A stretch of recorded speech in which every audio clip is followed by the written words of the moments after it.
यदि आप सच्ची भक्ति करना चाहते हैं तो यह सत्संग जरूर सुनें।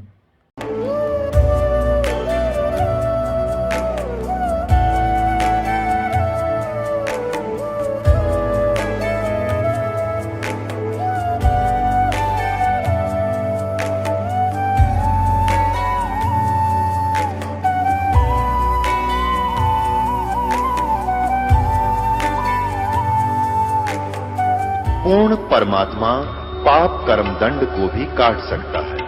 अभी तक जिस भी संत व महापुरुष से मिले उन्होंने यही बताया कि पाप कर्म फल भोगने से ही समाप्त होगा। वो प्रभु कौन है जो पाप कर्म को काट देता है, वो काल के बंधन से छुड़वा देता है। उसका क्या नाम है, पूजा की विधि क्या है? कृपया अवश्य सुनिए जगत गुरु तत्वदर्शी संत रामपाल जी महाराज के अमृत वचन। दियो जी कबीरे आज मोहे धीरे आज मोहे दर्शन हिंदू के तुम देव कहाए, हिंदू के तुम देव कहाए, मुसलमान के पीर आज मोहे दर्शन दियो जी कबीर आज मोहे दर्शन दियो जी कबीर। दोनों दीन का झगड़ा छिड़ गया, दोनों दीन का झगड़ा छिड़ गया, तोहे ना पाए शरीर आज मोहे दर्शन दियो जी कबीर आज मोहे दर्शन दियो जी कबीर। धर्मदास की अर्ज गोसाई, धर्मदास की अर्ज गोसाई, खेवा लंगाइयो पर ले तीर आज मोहे दर्शन दियो जी कबीर आज मोहे दर्शन दियो जी कबीर। धर्मदास की अर्ज गोसाई, धर्मदास की अर्ज खेवा लंगाइयो पर ले तीरे आज मोहे दर्शन दियो जी कबीर आज मोहे दर्शन दियो जी कबीर। सत साहिब सभी संगत से प्रार्थना है कि भोजन पावे, प्रसाद ले। शाम को फिर 8 बजे सत्संग शुरू होगा, 8:30 बजे। जो दिन में ना आ सकते वो शाम ने लाभ उठावे, वो शाम ने नहीं आ सकते वो सुबह लाभ उठाने। ये 2 दिन का जीवन है, इसमें हिम्मत सी करके और इसमें जो करके अपना काम तो बेड़ा पार हो जाएगा। देखो कोई भी कार्य है उसको करने से ही बनता है। अब कहे काम ना छूटता और उसने लेकर रोहतक जा रो भाई 2 महीना में वापस आवा, पर इस बात ने भगवान के मार्ग पर ना लानते। जब थोड़ा सा भी बुद्धि ते विचार कर लिए आत्म कल्याण में कतई कसर नहीं रहे। अपना काट के समय और मर गया, फिर कुत्ते की जुनी में गया। और उसने भी कोई कह दिया ना एक भाई ये सत्संग में न कहो ना भाई काम बहुत चल रहा से, सारा संभाल करनी पड़े से, ईब संभाल दे भूत बन के उड़ा जा। अब कुत्ता बनकर उसकी छाम बैठेगा, गोबर खानता अंडेगा। ये दुख नहीं याद आता इतना भगवान को ना बजा जा। कदे को लल्लो पत्तो समझता गया, 4 कथा सुनाया, फलाने महात्मा ने बड़ी बढ़िया बात बताई, आकर राजी हो गया। कहते इंतकाम ना चला, ये तो बनावटी बातें हैं। अंतःकरण में ठेस नहीं पहुंचेगी, डिट का वजन नहीं करोगे, बेड़ा पार ना हुआ। अगर ने लड्डू खाए बीमारी कटती हो ना तो सारे खा कर नपराम हो जाए, तो कड़वी दवाई खानी पड़ेगी भाई, जो बेड़ा पार होगा है। इस प्रकार पाया करो सत्संग, बड़े बागते मिला सहयोग को। आपके बच्चा कहते कितने अच्छी तरह छोटे छोटे बालक यहाँ से उसी जनता अपना सत्संग में लग रहे हैं, अच्छी बात सुने, बने तो सेवा करें ना बैठ कर अपना भजन करें से। इस तरह बढ़िया स्थान इस कलयुग मत पावे कोई ना। जो आज आपने राह पा गया इस पर लगे रहना। और सतगुरुदेव मच्छरदानी पंखा और कूलर की व्यवस्था हमने खूब आसानी से कर रखी है। एक परमात्मा का नाम ना लेने से सारी सुविधा छीन ली जाएगी और कुत्ते कुतिया बनकर हम जंगल में गली में बैठेंगे, बैल बनकर नाथ से बंध जाएंगे और भाई मच्छर भी खाएंगे और डांस भी लड़ा करेंगे और साथ में चीतड़ और कलील और भूख और प्यास, गोबर के मां लौटना, अपनी पूछड़ने और अपनी पेशाब दबेक है और अपने शरीर का ऊपर मटना सा मसलना। और फिर मेरा पाटेगा कि परमात्मा की चीज हो से इतना खुलती कोई ना, सारा जनाडी पाके फिरे जा। एक बार थोड़ी सी तकलीफ हो जाए इंसान का और न्यू कह दे भाई मेडिकल में जाना पड़ेगा, फिर देखे इसकी घी बंद है, इतने सुख का सांस आवा है, यूं नहीं मानता किसी ने। और एक छोटा सा झटका ईश्वर का है ना और सारा कुंबा रो रो बाग पाग हो जाता है। और सुख का सांस था जब परमात्मा कुएं में पड़ो, कितना जाओ कोई आंट कोई ना। महाराज कहते हैं कि दुख में सुख में सुमन सब, दुख में सुमन सब करे और भाई सुख में करे ना को, जय सुख में सुमन कर ले तो दुख काहे को हो। अब कष्ट आवे है जब तो हम भगवान ने याद कर ले कि देखिए हमारे तो बुढ़िया थी नो करया करती भाई फलाने का नो होगी दिक्कत है और पल्ला गांठ ला ली ते देवी तेरी 100 रुपया चढ़ाऊंगी, मतलब आंट लगी तो देवी याद कर ली ना, कोई आंट नहीं थी। यानी वो साधना तो ठीक हुई ना बेचारा के पास ना, उन्होंने बेरवा देवी हो सके। तो उस प्रकार महाराज कहे हैं कि दुख में सुमन सब करें और सुख में करें न को, और जय सुख में सुमन कर ले फिर दुख काहे को हो। कभी सुख में सुमन ना किया फिर दुख में करते याद, और कहे कबीरता दास की ये कौन सुने फरियाद। जब बीमार हो जाना कोई लाचार हो जाए तो इसका कोई इलाज कोई ना, जब न्यू कहेगा किससे भाई कितने ले चाल मने, चाहे डॉक्टर के पास ले चल और चाहे किसी संत के पास है, वो उसके भाग में बात है कि कहीं उसने ठिकाना मिले ठीक ना पाओ बेचारे ने, तो उस समय नो कहेगा कुछ भी बोल दे और कुछ भी करवा लो मेरी जान बचा दो। अब कहते हैं दुख में सुमन सुख में सुमन ना किया इस दुख में करते याद, और कहे कबीरता दास की भाई कौन सुना फरियाद। तो जैसे इब हम भगवान बंदी छोड़ के चरणों में पड़े हुए हैं, जैसा भी कम या ज्यादा हमारे से धर्म या पुण्य या भजन सुमन हो रहा है, सेवा हो रही है, हम कुछ तो कर ही रहे हैं, बुराइयां तो बच गए, बीड़ी शराब मांस तमाकू निंदा चुगली लड़ाई झगड़ा है। हमारे बच्चे भी सत्संग में परमात्मा के चरणों में रहते हैं, ईश्वर का याद करते हैं, परमात्मा का नाम दिन में कई कई बार याद आवे। सुबह शाम आरती हो, घर में दीपक देसी घी की जोत जलाए। अब कहते हैं कि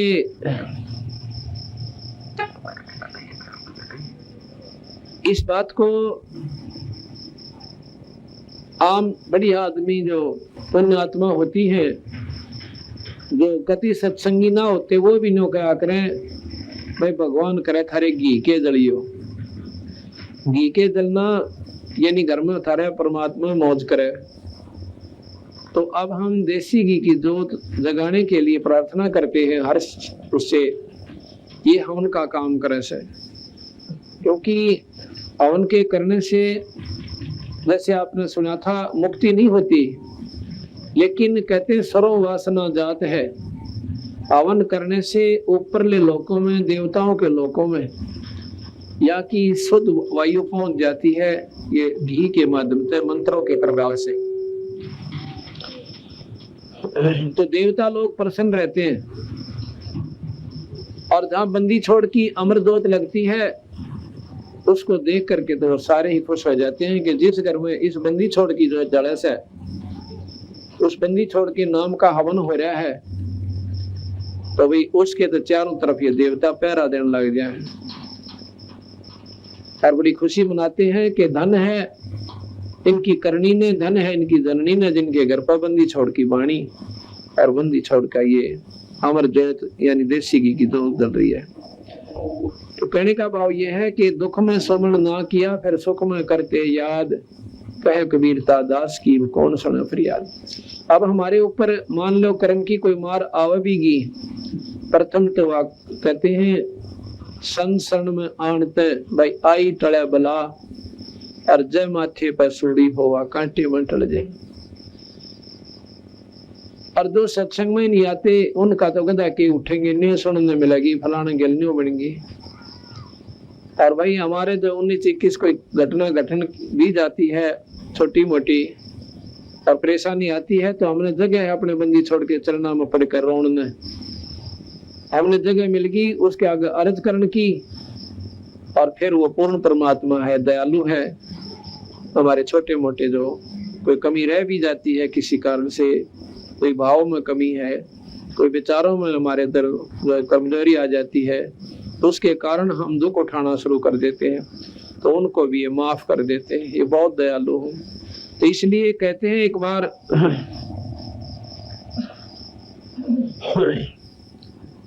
अब जैसे द्रौपदी का प्रकरण आप रोज बहुत गणे पढ़ा करते कि द्रौपदी की साड़ी बढ़ गई, पर न्यू बेरा ना था, साड़ी बढ़ी क्यों करे। अब बंदी छोड़ गरीबदास महाराज ने इसको प्रमाण दिया कि द्रौपदी एक समय स्नान करने के लिए गंगा के घाट पर गई थी और साथ में गणिये से ली थी उसी नगर की। बचपन में उस समय क्या होता था कि बचपन में सभी लड़के और लड़कियों को संतों के पास, ऋषियों के पास धार्मिक शिक्षा के लिए भेजा जाता था। रोजी रोटी के लिए शिक्षा नहीं थी उस समय। सिर्फ बच्चे को धार्मिकता का ज्ञान हो, अच्छे बुरे की जानकारी हो जा, वो बच्चा आने वाले समय में कर्म की मार का मुकाबला कर सके। लड़की को इतना ज्ञान हो गया था कि भाई धर्म के काम में चूकना नहीं चाहिए। एक समय जब वो स्नान करने के लिए गंगा पर गई, क्योंकि उसके पिता द्रौपद ने एक बहुत बढ़िया गंगा के ऊपर स्नान घाट बनवा रखा था, जनाना घाट बोलिया करते पहले। और जहां पर वो राजा की लड़की का, राजा की रानियों का जो जनाना घाट होता था, उसके आसपास कई किलोमीटर तक पुरुष नहीं जा सकते थे। अगर कोई जाता था तो उसको सख्त सजा दी जाती थी। एक अंधा भगत जी, उसने जान नहीं थी कि यहाँ पर कोई जनाना घाट से, वो स्नान करने के लिए चला गया।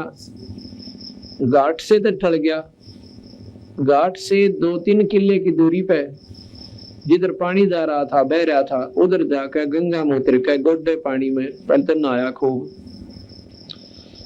फिर अंदर चला गया छाती पानी में और स्नान कर रहा है। उधर से वो लड़कियां स्नान के लिए आती हैं सुबह सुबह ब्रह्म मुहूर्त में। तो द्रौपदी ने देखा कि एक महात्मा सामने खड़ा से और बड़ी प्रसन्न हुई, क्योंकि भक्तात्मा जो होती है, जो भक्तात्मा होती है, वो संत ने देखकर राजी हुआ करें और दुनिया भागों से वो संत के खस्ते अंडा करें और फिर उनकी हुआ करें बिरान मट्टी, फिर वो रोवेंगे कर्माना पड़ा ने। कबीर साहब कहते हैं साधु आता देख कर जो मन में करे मरोड़, वो होगा चूड़ा फिर बसेगा उनकी ओड़ी। और भगवान आत्मा प्रसन्न हुआ करे परमात्मा के नाम तक। तो द्रौपदी ने जब देखा कि ऐसे महापुरुष सुबह सुबह दर्शन हो गए, तो अपने मन में विचार करती है। कबीर साहब कहते हैं कि साधु दर्शन राम का मुख पर बसे सुहाग, और दर्शनी को देते हैं वह दिन के पूर्ण भाग। कबीरा दर्शन साधु का परमात्मा आवे याद, और लेखे में वाहे घड़ी और बाकी के दिन बाद। बाकी का समय बर्बाद होता है और वो ये दिन जो है लेखे में वो समय है जब हम सत्संग में आते हैं या कोई संतों का दर्शन कर लिया, परमात्मा में रुचि बढ़े।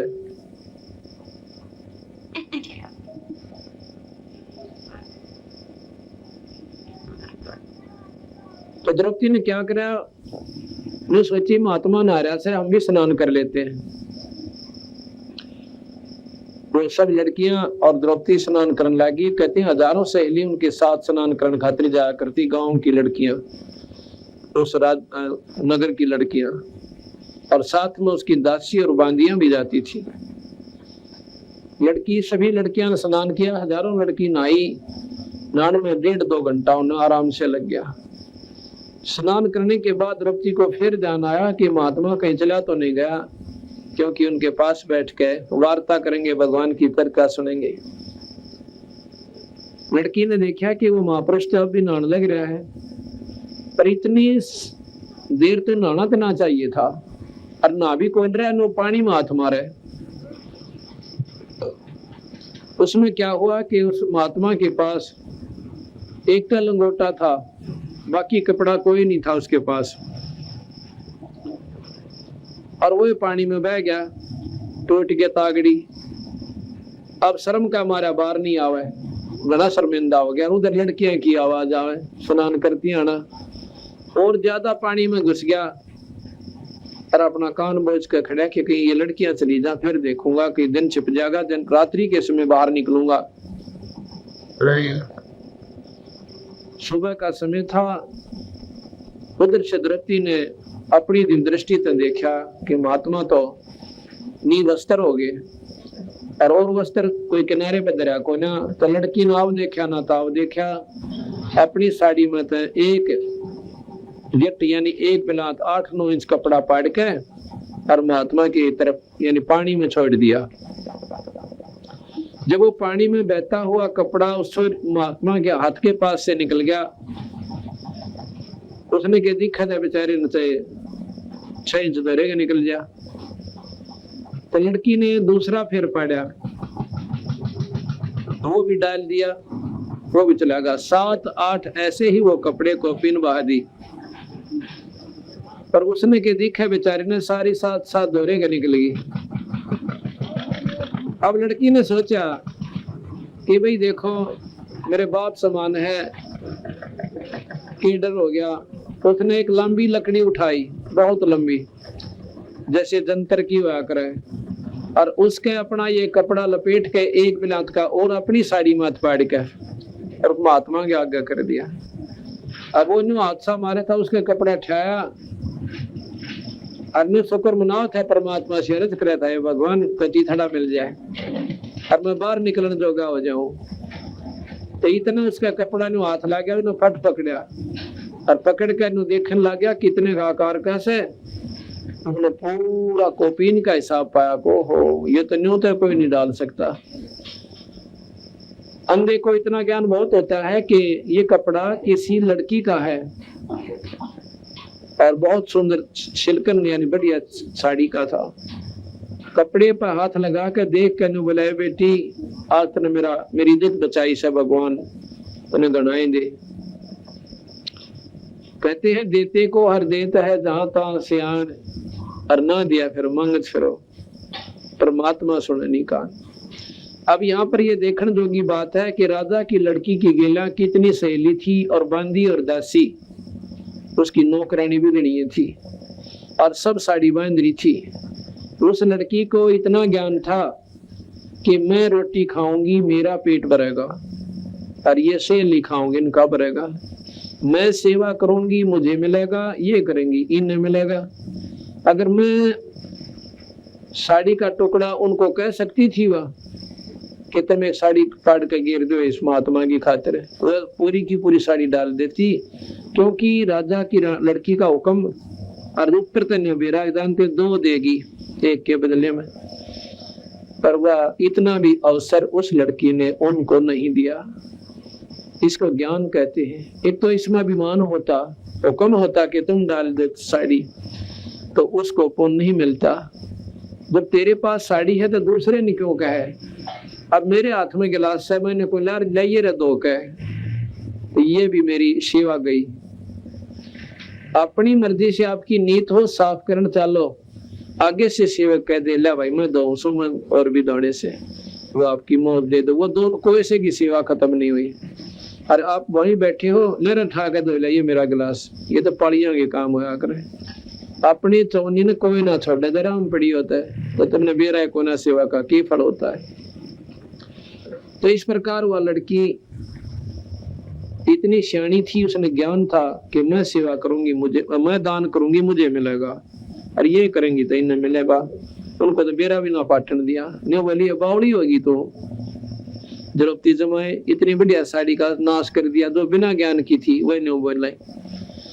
तने बोली बाबे ठीक से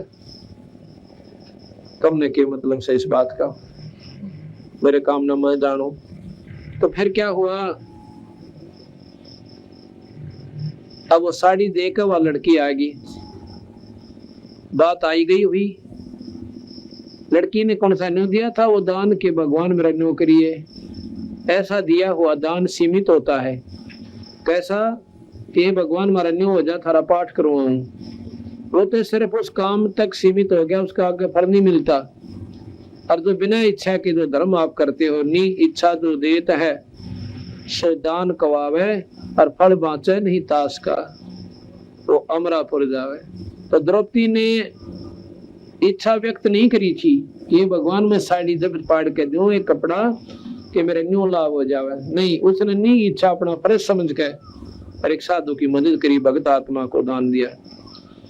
अब क्या हुआ कि जब द्रौपदी की साड़ी चीर उतारा जा रहा था, द्रौपदी ने अपने पतियों का की तरफ देखा कि मेरे 5 पति और भाई उद्मस्तार देंगे, जहाँ हाथ ला दिया तो सभा में बैठे हैं।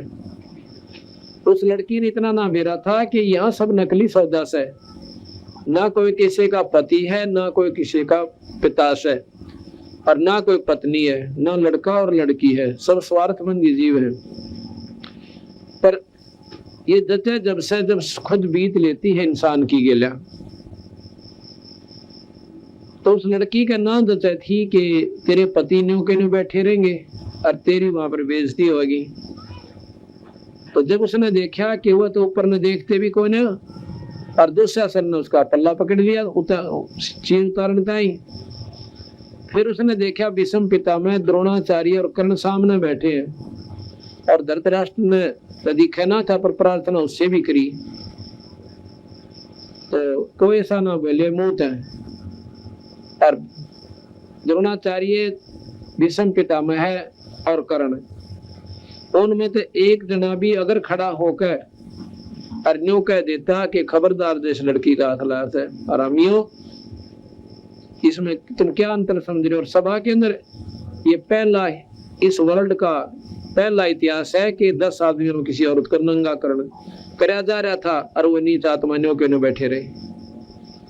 आज भी कोई रास्ते चलती कोई लड़की ने कोई छेड़ा से, तो दूसरे आदमी उसका बक्कल तार देंगे के, और वह सब अमर उनके गीत गाँव बिला महाभारत में योद्धा थे, भीष्म पितामह, फलाने और द्रोण और कर्ण, तो सारे पशु इकट्ठे हो रहे थे।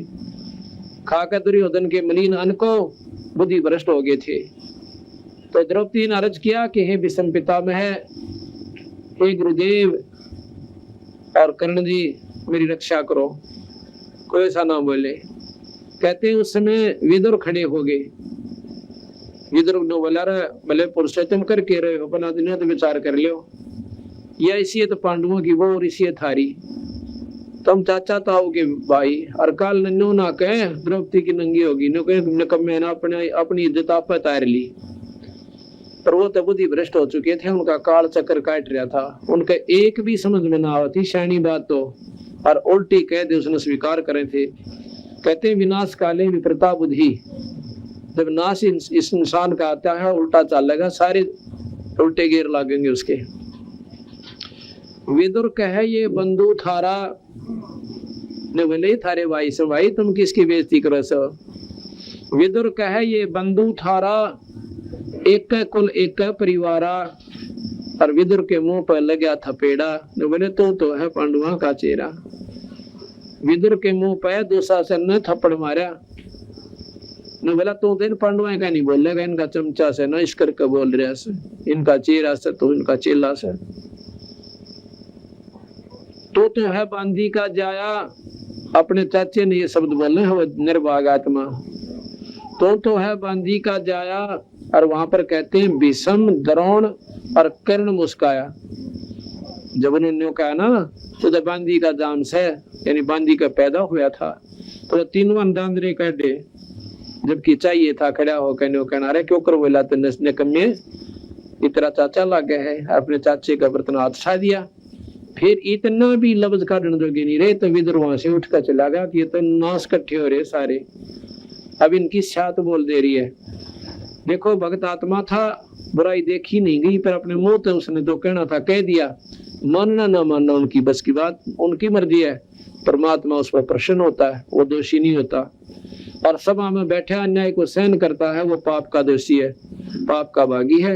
या तो वहां से निकल जा और ना खड़ा होकर कहते तुम गलत कर रहे हो, नहीं मानना अपना उठ कर चला जा। ये एक नियम होता है, कोई पंचायत के अंदर भी जावे और कोई नहीं माने तो जुल्म सामने मेरा पट जैसा कि ये गलत कर रहे से एक मतलब तगड़े की तरफ बोलने लग रहे, सारे पता लग जाता है, तो वहां से खिसक जाने में फायदा हो से उसके समर्थन में आनी होती है। तो इस प्रकार द्रौपदी ने देख लिया, वही तो सारा सूखा सांग इकट्ठा हो रहा है, न किसी के पति और न ये गुरुजी बैठे सामने, ये भी अपना स्वार्थी हो रहे हैं, खा कर नीच आत्मा ज्ञान को और बुद्धि मलिन हो दी। जैसा खावा अन्न कहते ऐसा हो जा मन। अब द्रौपदी ने कुछ ना सूझी और सब चारों तरफ से निष्क्रिय होकर एक परमात्मा मन लौला ली। अब तेरे बिना मेरा कोई नहीं दाता, तेरे बिना मेरा कोई नहीं मालिक। ये देख लिया सब सूखा डमडमा से, और इतना कह बहुत ज्यादा रोम रोम खड़े हो गए, अब तेरे बिना मेरा कोई नहीं मालिक। ठीक है, अर्ज तो देखो दुख में सभी भगवान की करते हैं, लेकिन उसकी अर्ज सुन ली परमात्मा ने और औरा की ना सुनते। हम देखा अखबार में करा कितनी बहन बेटियां की इज्जत लौटन लाग रही, क्या वो परमात्मा ने याद नहीं करती होंगी?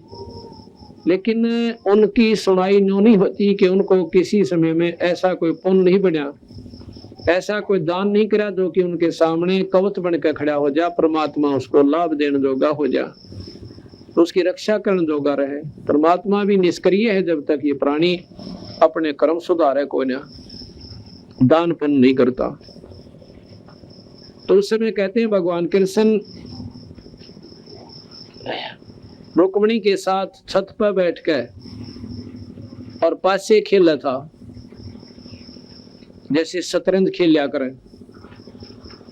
और शतरंज के जब पासे ऐसे डालते हैं तो उसका कोई मुंह तो बोला करें, जैसे ताश खेल ध्यान करा करें फलाने इतने फलाने इतने, तो वो शतरंज खेलती आना पासे डाल के जो पासों का अक्षर बोलना था वो तो ना बोला, और ने बोला अनंत। ऐसे पासे डाले और कृष्ण जी ने हाथ ऐसे कर दिया, ने बोले अनंत।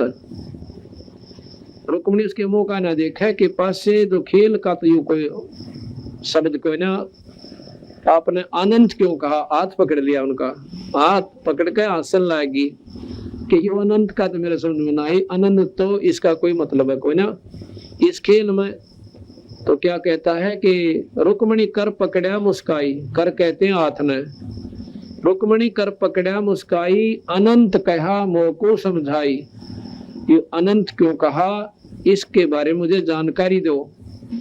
कृष्ण जी बोले दुशासन ने द्रौपदी पकड़ी और मेरी भक्ति सकल में सिकरी, जय मेरा भक्त पे छोड़ी हुई तो हमारा नाम ना लेवे कोई, हमारा कोई नाम ना लेवे। अगर आज भगत के ऊपर भी आंच आएगी, और फिर भगवान ने कौन पूछा बावड़ी, कहते तन दे ही से पासा डारी, वह शरीर से तो खेल रहा है और पहुंचे सुख समरूप मुरारी, खेचत खेचत खेच का शीशा और सिर पर बैठे हैं जगदीशा, द्रव सुता के चीर बढ़ाए तो शंख शंखो पार नहीं पाए। अब ये विचार करने की बात है यहाँ पर कि द्रौपदी के चीर बढ़ गया और ना बढ़ता कि उसकी उस लड़की ने वो दान कर रखा था। कुछ दिनों के बाद भगवान कृष्ण आते हैं उनके पास, पांडवों के घर पर गए, द्रौपदी उनके चरणों में पड़कर रोने लगी, कहने लगी महाराज जी, हे भगवान इस पापनी पर आपने कौन से ऐसी मेर क्यों कर दी कि ऐसी उन्होंने करके दर दी मेरे ताई। कृष्ण जी कहने लगे द्रौपदी तेरा ही किया हुआ है। अक मेरा तो कोई ना महाराज जी ऐसा। अक नहीं, तेरे से हमने पुण्य करवा लिया था पहले ही, पता था कि तेरे ऊपर कष्ट आएंगे। तूने एक समय पुण्य किया था, बोली महाराज जी सा पुण्य तो मेरे को दृष्टि में याद भी कोई ना कि इतना पुण्य कर दिया जिसके कारण आपने कोई अनमोल इतिहास पैदा कर दिया। उस समय अपनी दृष्टि देकर और उस लड़की को दिखाया कि एक समय तो जब ब्याही कोई ना थी, कुंवारी थी अपने पिता के घर पे, उस समय तो नहान गई थी बेबे। और जब वो दिखा है रील पछली अपनी आँखें तय बोलिए महाराज जी एक बिलात के कपड़े का इतना पुण्य, एक लीर के कारण मेरे बढ़ गए चीर अपार। बोली जब मैं पहले जानती तब सबके मैं देती वारे। अगर मुझे जब ज्ञान हो जाता कि इस छोटे से पुण्य का इतना मुझे प्रतिफल मिलेगा तो मैं चूकती नहीं महाराज जी। आते बात छूट गई। इस प्रकार महाराज कहें देते को हर देत है जहां तहां से आन, और ना दिया फिर मांगते फिरियो, ये परमात्मा सुनने का। इसी प्रकार जैसे सर्दी आवेगी और सर्दी में जो है मोटे वस्त्रों की आवश्यकता जरूर पड़ेगी। जिन्होंने वो वस्त्र तैयार कर रखी है, रजाई का प्रबंध कर लिया, स्वेटर दर्सी ले ली, तो सर्दी आकर चली जाएगी पर ज्ञान तक होने हमारे। इसी प्रकार जिन्होंने धर्मपुन सुमन गुरु की शरण ले ली, कर्म की मार आवेंगी पर वह दुखी तो न करे, धनी काल नहीं करे। कहते संत शरण में आड़ते आई टले बला, जय माथे में सोड़ी होगा कहते हुए चढ़ जा। एक समय की बात है, एक बहन विधवा होगी और एक का लड़का उस पे, और वो लड़का क्योंकि पिता का हाथ दाब ऊपर ना हो, लड़का के बिना परवाह कराया करता माता की। माँ क्यों लाड गणे कराया करे अपने बेटे की, छोटी मोटी गलतियां न भी माफ करती ही रहती है। और फिर वो इतना सर फिर जैसे उसका, वो माँ ने कुछ ना समझता, और फिर भी ममता माँ की बहुत बड़ी रहती है, उसकी 100 बुराइयां न भी सहन कर लेगी, पर वो दोनों दिमाग खराब होता चला जाता है। उस लड़के के लिहाज से ही बना, उसका लड़का था, पिता था कोई ना। पहले तो वो अपने पति के मर जाने के दुख में रोने लगी, आंखें सुजाली कंडे मोली बेचारी। उसके बाद वो लड़का बुराई करने लग गया, बीड़ी शराब सुल्फा आदि का प्रयोग करने लग गया। और उस एक काम और भी साथ में करता था, गलत आदमियों के पास बैठकर चोरी और करने लग गया था। चोरी का मानना मेरा था कि इतना भी गिर लिया निर्वाह के चोरी भी करने लग गया। एक दिन एक पड़ोसन आई उसके पास, न बोलिए दूध से था रहे अकान दूध से पे की जरूरत पड़ेगी, अगर दूध मैं सत्संग में जाया करूं और मेरा रोटियां का नंबर से और मारी मैस ना दूध ना दिया बेबे थारा फिर कुआं दे देगी। न बोली ना है फिर कुआं के देना, तो अच्छी जगह ले जा, बताइए भगवान कद कद जन्म दे हमारे। पता इतना उस बेचारी कुछ पहले संस्कार थे, ऐसे सुथरी बोली। तो उसके ऐसे विचार भावना देख कर वह पड़ोसन जो सत्संग में जाया करती थी, वह बहन ने सोची क्या तो बढ़िया दिखा ऐसा लड़की औरत है, मतलब ठीक बोल रहा है, तो क्यों ना इसने भी बता दूं कि तो इतना दुख पा रही सारे दिन रोए जावे, मेरे गिल सत्संग में चाल पड़ा कर। उसने सत्संग से आकर उसके घर पर गई और ये जिक्र कर दिया।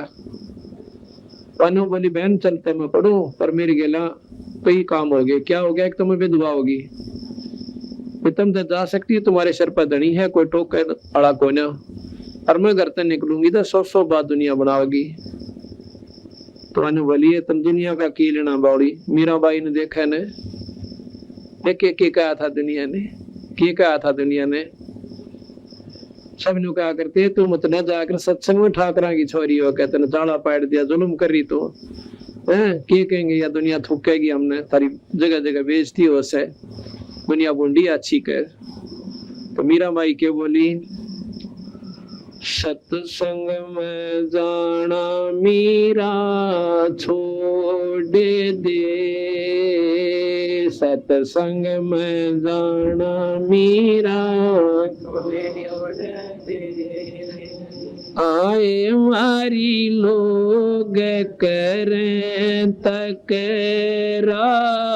सत्संग में जाना मीरा छोड़ दे आए मारी लोग करें तकरार सत्संग में जाना मीरा छोड़ दे सत्संग में जाना मेरा ना छोटरी सत्संग में जाना मेरा ना छोटरी आरी चाहे जड़ कमरो सन सारे सत्संग में जाना मेरा ना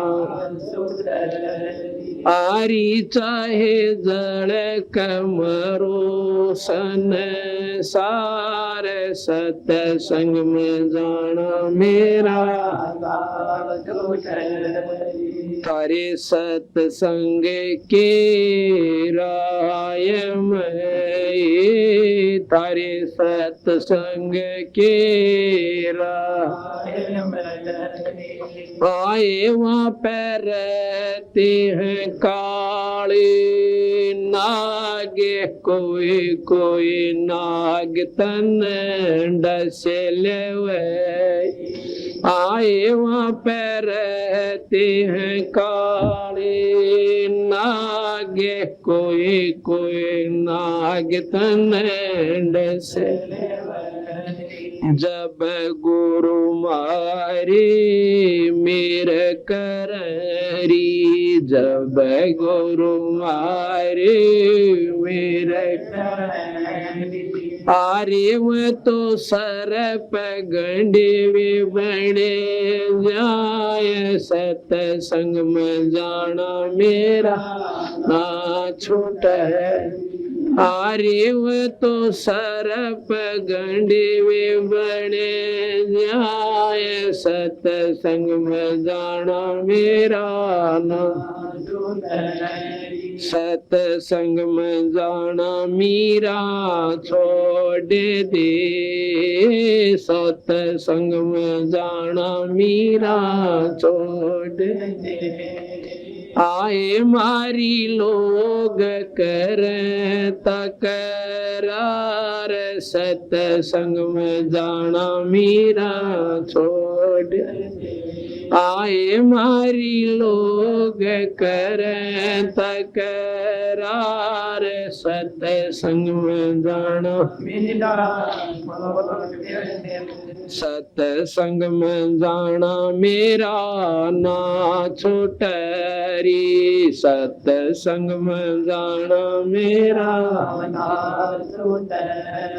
आरी चाहे जल कमरो सन सारे सत्संग में जाना मेरा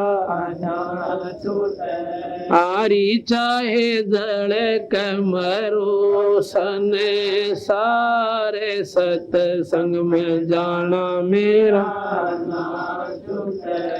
थारे सत्संग के राय में थारे सत्संग के राय में आए वहाँ पर रहते हैं बबरी शेर कोई कोई शेर तन खा लेवे आए वहाँ पर रहते हैं बबरी शेर कोई कोई शेर तन खा लेवे जब गुरुआ की मेरे प्यारी जब गुरु जी की मेरे प्यारी आरिव तो शेरों के गिदड़ बने जाए सत्संग में जाना मेरा ना आरी होत शेरा के गीदड़ बने जाए सतसंग में जाना मेरा नाम सतसंग में जाना मीरा छोड़ दे सतसंग में जाना मीरा छोड़ दे आए मारी लोग कर तकरार सतसंग में जाना मेरा आए मारी लोग कर तकरार सतसंग में जाना मेरा सतसंग में जाना मेरा ना छोटरी सतसंग में जाना मेरा आरी चाहे जड़ कमरो सन सारे सतसंग में जाना मेरा छोटरी आरी चाहे जड़ कमरो सन सारे सतसंग में जाना मेरा तारे सतसंग के बीच में थारे सतसंग के बीच में आए वहाँ पर रहते हैं साधु संत कोई कोई संत तन ले रमाए आए वहाँ पर रहते हैं साधु कोई कोई संत तन ले रमाए तेरे री मन में माता पाप सरी तेरे री मन में माता पाप हरी संत मेरे माँ बाप री संत मेरे माँ बाप आरे वह तो कर देंगे बेड़ा पार सतसंग में जाना मेरा छोटरी आरे वह तो कर देंगे बेड़ा पार सतसंग में जाना मेरा सतसंग में जाना मीरा छोड़ दे सतसंग में जाना मीरा आए मारी लोग कर तकरार सतसंग में जाना सतसंग में जाना मेरा ना छोटरी सतसंग में जाना मेरा आरी चाहे जड़ कमरो सन सारे सतसंग में जाना आरी चाहे जड़ कमरो सन सारे सतसंग में जाना मेरा वो तो हो जाते मारे वो तो जाते है इसमें हमारी आर है इसमें हमारी आर है तेरे री लेख माता चमारे है तेरे री लेख माता चमारे हरी मेरा सिरजन आरे हरी मेरा सिरजन आरिव तो मीरा के गुरु रविदास सतसंग मंगण मेरा ना छोटा आरिव तो मीरा के गुरु रविदास सतसंग मंगण मेरा ना छोटा ये सतसंग में जाना मेरा छोड़ दे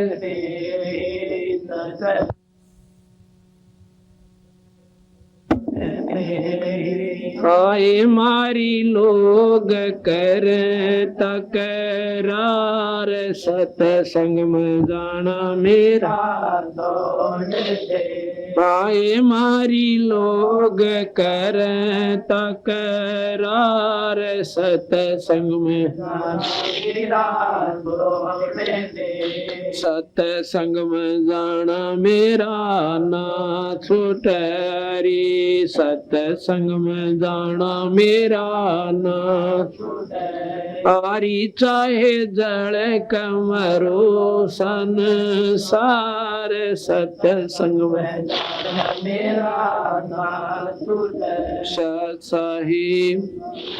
जब मीरा ने सत्संग में जाना बंद नहीं किया और राणा जी ने जहर भी दे लिया, और भाई कहते हैं एक बार सर्प भेज दिया एक टूमा के डिब्बे में, जो गहने का जेवरों का डिब्बा होता है, उसमें न्यू कह दिया कि ले मीरा ने दे दे, इसमें 9 लखा हार लिया उसकी खातिर। उसके देवर ने, उसका पति मर चुका था, 2-3-4 साल शादी के बाद वो मर गया था।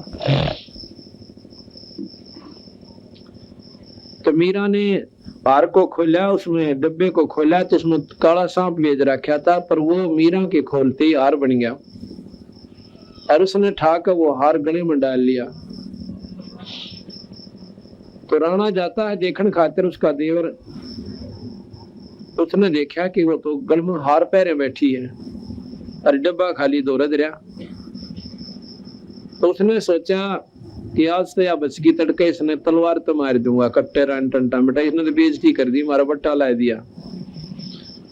सवेरे सवेरे गया बखत कि रात ने फिर सत्संग में गई थी। कहाँ गई थी? कहते न तलवार काटी, एकदम काला सांप ने सामने डोरा ठाकर उसके माथे में डंक मारने की तरफ ने हुआ और राणा जी के नीचे जाकर पीछा जाकर लग गया और गेर का तलवार ने वो जार सांप उसके पाछे। मुड़कर देखा है तो सांप एक मोरी में कबड़ का बाहर निकल गया। अब मीरा बाई ने उन्हें सोची बयानों कोई ना माने, इसकी मां ने बुला लो और माँ की लड़की बात स्वीकार कर लिया करे। उसकी माँ ने बहुत समझाई, बेटी तू बाहर ना जा कर, देखे हमारी बेइज्जती हो से, सत्संग में ना जा कर। ने बोली माँ मैंने बेरा पट गया इन बातों का कि आज मैं अगर सत्संग में नहीं जाऊंगी, संतों की शरण में नहीं जाऊंगी, नाम नहीं जपूंगी भगवान का, मैं कल कुतिया बनूंगी और ये ठाकुर समाज मेरा केस डाल देगा, कल मैं कुतिया बनकर नंगी अंडा करूंगी, जब यह इज्जत मेरी की जाएगी। उसकी माँ फिर डरान लगी कि तो इतनी दूर जावा अंधेरे में, बावड़ी रास्ते में काले काले नाग और एक भी लड़ गया ना तो पानी भी ना मांगेगी। न बोली माँ कोई बात ना, मरना तो एक दिन सहे, पर हम जिसकी शरण में जाओ वो छोटी शक्ति कोई ना। पर ने बोलिए शेर इसे बूंदे शेर बीच में जो है ना, तो बोले जी कुछ भी कहो, बस शेर भी कोई ना खाओ हमारे लिए तो गाजर बढ़ जाएंगे। फिर भी नहीं मानी तो और बुराई उसके सिर पर लावसा वहां जाती है, वहां भगतजन भी रहते हैं, पुरुष भी रहते हैं बेबे, और बिरानी का धन्य कम्मे भी आकर उन्होंने बोली माँ ये तेरे मन का वंश है, सत्संग में निकम्मे का काम की, अगर कोई निकम्मा भी जाओगा तो भी सत्संग में सुधर जाया करे। कहते हैं सत्संग मानते पापी भी पार हो जाते। माँ एक हुआ उसने 10 अच्छी बात बताओ, पर बुद्धि बुढ़िया पर तो बुद्धि पाछली सवार हो रही थी। सत्संग में आई कोई ना ठकुरानी बड़ी बैठी थी, तेने बनी ठाकुर को ना तुमने बढ़िया रहो, मैं तो मरो चाहे जीव और नाड़ काटनी दाज काट देंगे, मन तो कति अपने थैली पे ले फिर उसको। हाँ अगर मैं कहीं गलत पा जाऊं पूरे टुकड़े कर देंगे, पर मेरे बदन में बाधा क्यों करते हैं ये लोग। पर नहीं मानी तो कहते हैं आज मीराबाई के गीत बना बना लगाई गाँव से छोरी, और आदमी भी अगर वह मीराबाई अपने उस समय पर थोड़ी सी भी अणकान मुड़ जाती, लोग लाद ने देख लेती तो कुती अपनी अंडों को भी ना पूछो मीराबाई ने। इसी प्रकार ये शुभ अवसर है जिन्हें भक्ति का मार्ग का ज्ञान हो गया, लोग लाद नहीं करे, पर भाई अपने चरित्र तो भी नहीं करे। ये खास नियम होना चाहिए, जब भगवान साथ देगा आपको, अपनी सच्ची श्रद्धा अपनी ईश्वर में लाए रखे, फिर बेड़े पार होंगे। और बकवादे करने लागे सत्संग में भी आकर फिर आने का कोई फायदा नहीं से, पर दूल्हे पापी होंगे, दूल्हा नुकसान उठाओगे, काल पाओगे और भगवान को भी दोष लगाओगे, संतों को भी बदनाम करते हो नीचात्मा, तो सत्संग में आकर भी कोई नहीं छोड़ सकते, तो फिर उनके सा निर्भाग धरती पर नहीं है। तो फिर कहते हैं तो उस प्रकार है जैसे कहते हैं कोट वर्ष कर संगत साधा की और पत्थर का पानी में के बीजे, और जैसे चंदन बन में रंग ला दे पर बांस बिटम्बी ना सीजे। जैसे चंदन का पेड़ होता है, आसपास के नीम ने भी चंदन जैसी महक वाला वृक्ष बना देता है, अपनी महक छोड़ छोड़ के, और वो नीम उसने ग्रहण कर लेता है। तो नीम को भी नीम नहीं कहते, चंदन की महक देख कर नहीं कहेंगे चंदन की लाकड़ी से। लेकिन ये बांस होता है ना, बांस, ये चंदन के पेड़ के द्वारा यारो, इस पर कोई असर उस बांस का नहीं होता, चंदन की महक उसमें प्रवेश नहीं कर सकती, बांस चंदन नहीं बनता। तो वो निकम्मा जीवात्मा जो सत्संग में आकर भी ग्रहण नहीं करती अच्छाइयों को, वो तो बांस कैसे है। कहते हैं चंदन बड़ में रंग ला दे पर बांस बिटम्बी ना सीजे। हंस आत्मा होती है, वो हंस बनकर चली जाएंगे और निकम्मे फिर भी अपने कर्म ने बिगाड़ के और कुत्ते की दुनिया में जाएंगे। तो इस प्रकार जब सत्संग उसने सुना मीराबाई ने कहा कि भी मीराबाई ने जब इतना संघर्ष करना पड़ा समाज के लिए, तो वह जो बहन थी जो विधवा हो रही थी, समाज तर डरती, सत्संग में जान नाटे थी, तो उसकी हौसला सा बढ़ गया, बात तो ठीक है। अनु बोलिए तेरा के पीछे सह भी कहने बता, लड़का से तेरा यू बिगड़ दिया, पति तेरा मर गया, ये समाज तेने बता कौन सा रोटी दे जगह के अकना, बल्कि मेरी तो दादा और दाबरे से मांगो हूं तो गुर्राव से तो देवर जेठ, फिर बता फिर क्या कह डरे तने। पर वे देखो अपने नेक नीति तरहना और परमात्मा का बदन करना, फिर मालिक की देकर पाप के ऊपर होगी।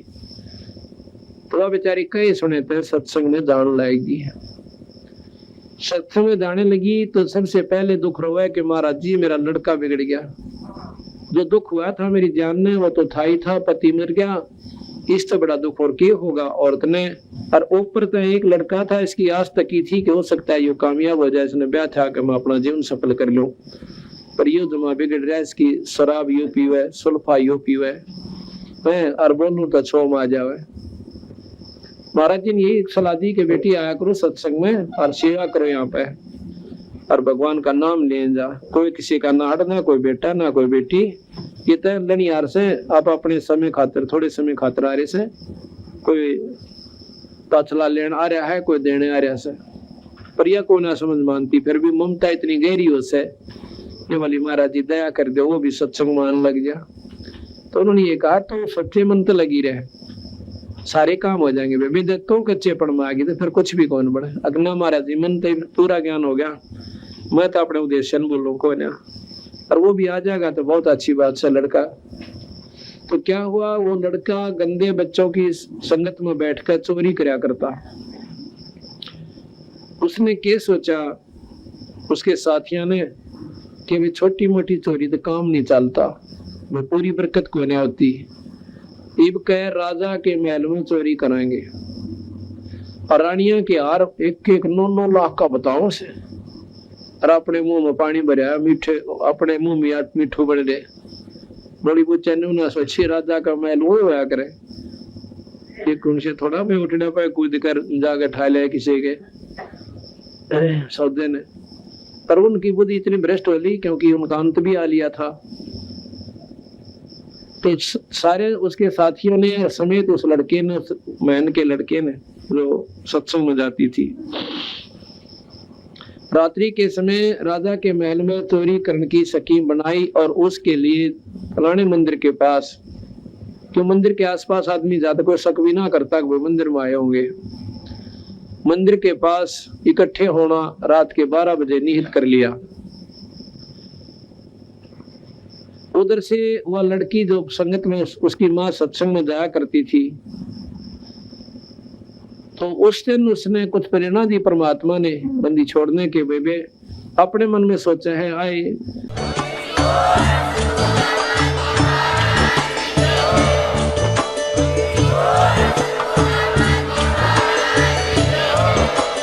आप सुन रहे थे जगत गुरु तत्वदर्शी संत रामपाल जी महाराज जी के मंगल प्रवचन। अधिक जानकारी के लिए विजिट कीजिए हमारी वेबसाइट www.jagatgururampalji.org। संत रामपाल जी महाराज जी के शुभ आशीर्वाद से पूरे विश्व भर में 500 से भी ज्यादा नाम दीक्षा केंद्र हैं, जिन पर संत रामपाल जी महाराज जी द्वारा ऑनलाइन निशुल्क नाम दीक्षा दी जा रही है। अपने नजदीकी नाम दीक्षा केंद्र का पता करने के लिए संपर्क करें 8222880541।